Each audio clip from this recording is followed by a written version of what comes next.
Naka-white alert status na ang Department of Health Central Visayas para sa nalalapit na Pasko at Bagong Taon.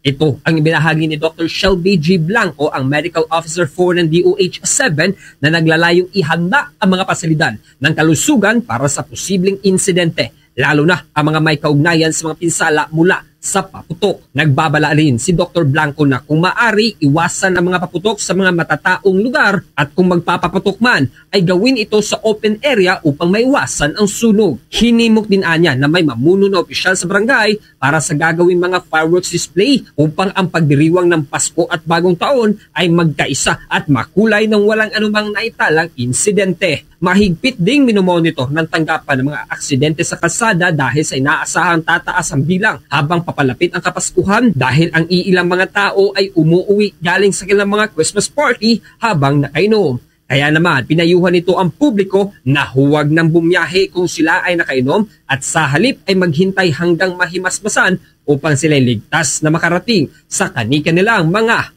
tahanan. White alert as well starting December 16 and then will end on January 4. So with that, mga health facilities will be on heightened vigilance in terms of any fireworks related injuries. Mula rito sa Bombo Radio Cebu, ako si Bombo Canapo. Ito ang Bombo Radio Philippines, the #1 and most trusted source of news and information. Basta Radio, Bombo!